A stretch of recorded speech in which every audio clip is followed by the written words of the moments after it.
Tom Brady is back in the headlines, and not for throwing touchdown passes. Ever since ESPN cameras caught him in the Raiders coach's booth wearing a headset, the noise around his so-called conflict of interest, as both a Fox broadcaster and minority owner of the Raiders, has been building. Brady finally responded in his newsletter, and let's just say, he didn't hold back. He leaned into full-blown psychoanalysis, calling the criticism paranoid and distrustful. In his words, football is about principles, and his passion for the game gives him not a conflict but a moral duty. Brady argued that those who see conflict are really exposing their own worldview, people who can't imagine anyone acting for reasons bigger than themselves. He even added that people like that would make terrible teammates. Strong words from the greatest quarterback of all time, but let's be honest, this is really about the fact that his name generates clicks. That's the whole game here.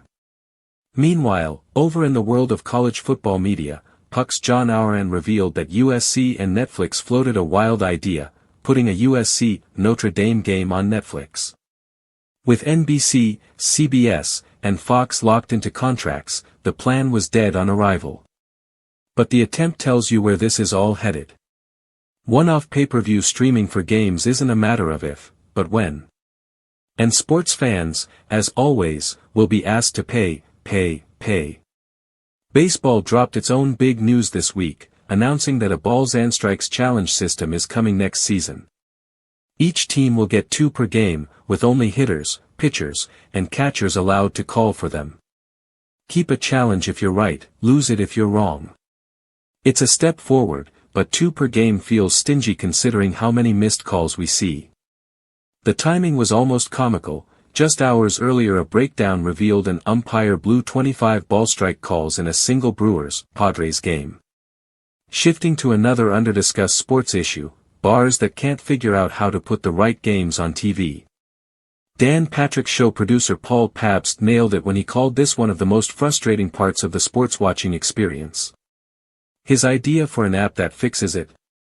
Genius. I've been in those bars.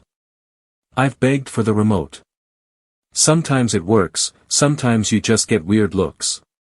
And finally, the latest SI Media podcast is packed. Mina Kimes joins to talk about her path at ESPN, the stigma of being an analyst who didn't play, and whether she'd want to call games from the booth. Then WWE superstar Seth Rollins jumps in to cover everything from wrestling swerves to the tush push.